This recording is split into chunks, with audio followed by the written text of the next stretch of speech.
Hey, would you like to know ahead of time when the luckiest days of the month are from the sky? Well, come join our new Lucky Stars Club and get a monthly video explaining all of it, including what days to avoid rolling the dice and how you can apply all of it to your own chart. Sign up now at funastrology.com.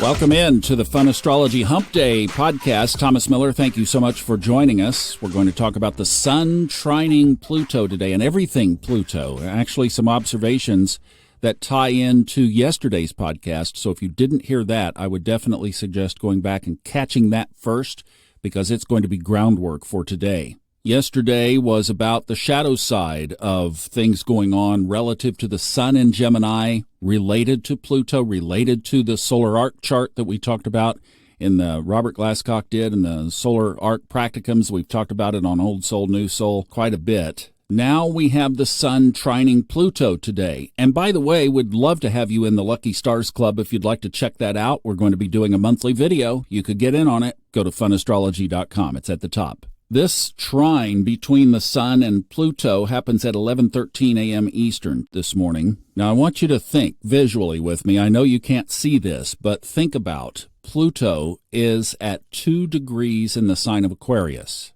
Now, Aquarius begins in late January. So that means, specifically on January 20th, the sun and Pluto were conjunct. They were together. Then the sun moved into Pisces, then Aries, then Taurus, and now Gemini.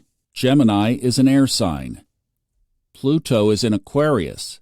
Aquarius is an air sign. So that's a trine. You can just go right there, element to element, trine. And it's actually in a nice trine because you have the top half of a kite formation because Pluto and Neptune are in a sextile aspect, and the sun and Jupiter and Venus, and I guess we could even bring good old Uranus into this, are in a sextile aspect to Neptune as well. So this month, as we're talking about this configuration, there is just a lot of good juju in here. This is why Kristen has been talking about the good luck of this month.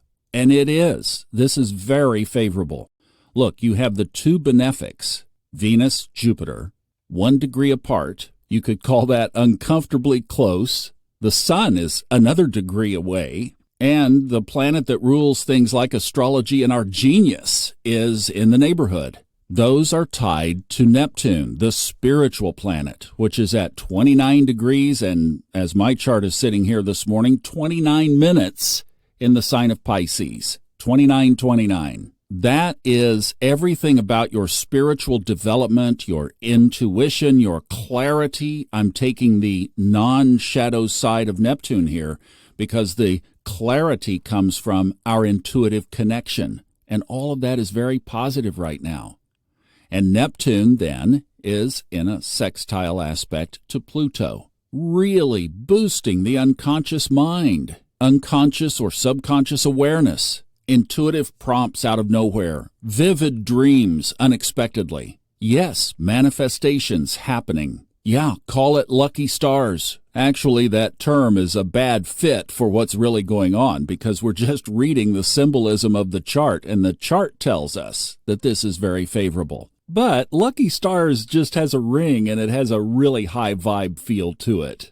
And then when you bring those two benefics, Jupiter, Venus, and the sun, are all in a trine to Pluto. The sun is exact today. The other two are so close. You have a very powerful, lucky, positive aspect in the sky today. It's going to be 120 days of full trine aspect, 120 degrees in the chart. It's going to be 4 months before we see this again. And that's the connection to yesterday's podcast. Because as I was reflecting on this is why we have to carpe diem, seize today, because the sun in 30 days, 28, will move into Cancer. That to Pluto is going to be a quincunx, the famous 150-degree aspect that is one of the sides of those yods that we talk about when they show up. And then it's going to move into Leo, and that on July 22nd is going to be an opposition to Pluto, another strained aspect. And in between those, it will cross 165 degrees, and that's a quindecile. That's a Noel-Teal aspect, also of tension. Then after July 22nd, it's going to hit the quindecile again, going back the other way. So now we are not separating from Pluto.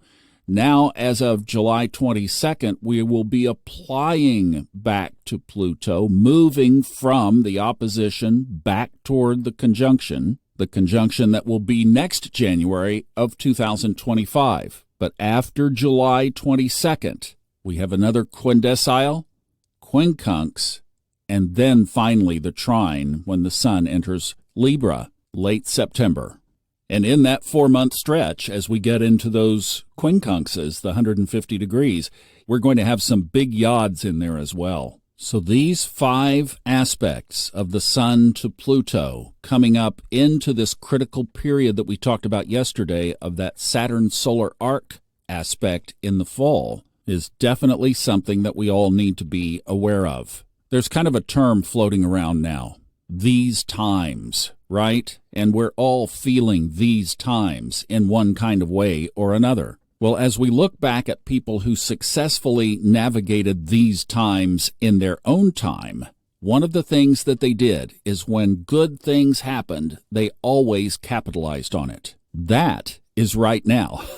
So we have the sun in Gemini, the twin, 2, more than one opportunity for good luck. So we need to be looking out of both eyes, looking for opportunities, looking for the good. How long will this aspect last? Well, actually, the sun will be about 10 days. Venus is coming behind it. Then Jupiter will be there as well all the way into May, June, July. I mean, Jupiter is going to carry the drumbeat of the positive of this.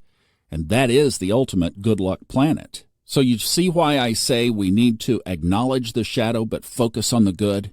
Because this is not just tomorrow we'll be talking about something else kind of thing. Not at all. This is being a conscious creator. You are aware of your environment, and then you go in and do your manifesting work. And that's why I really would invite you to take a look at the club. Just go to funastrology.com up there and check it out. Give it some consideration because we're going to be navigating through this on those videos that we're going to do every month. And it's going to be, I think, quite impactful for our alignment, just keeping us on the plumb.